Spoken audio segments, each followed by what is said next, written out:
Betrayal. When you have been betrayed, even if it is something that is physical harm to the body, that type of betrayal, it is still a betrayal to the soul. These are the different parts of the soul. And for many of us, this started very young. So if you had a parent that lied to you, and that's the people that are supposed to be taking care of you, that you're supposed to be able to trust, even if it's something minor, that is a type of betrayal. That friend that lied to you, that person that cheated on you, or when you went against your own intuition, these are all different types of betrayal, and they all affect our soul, and our identity is a part of our soul. So when our soul fractures or shatters and has been betrayed, so does a part of our identity fracture and break off. So since it did start in childhood, many of us never met these part of ourselves, and what we do not have within, we search for in other people. So I'm considering this the part of somebody else's soul, and notice that it looks a little infectious, right?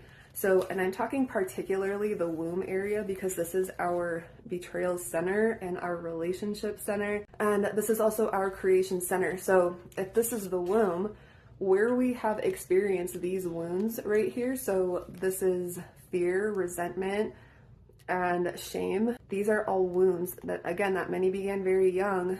We will attract people that will complete us. So remember, part of our identity has been broken off. So this person will appear to have that part of us. They're going to look perfect.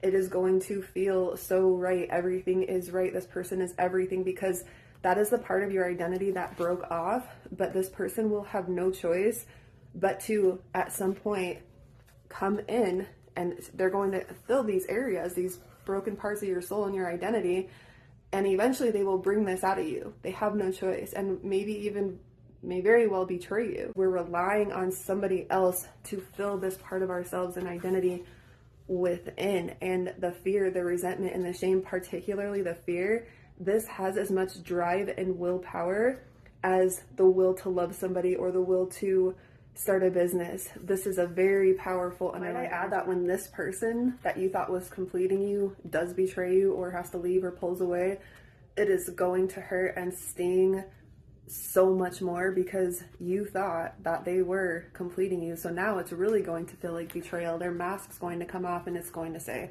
haha, I was your resentment or your fear or your shame or your guilt this entire time. So now it really burns. And I discuss all of this in my upcoming self-defense course, where we also get into autoimmune and endometriosis.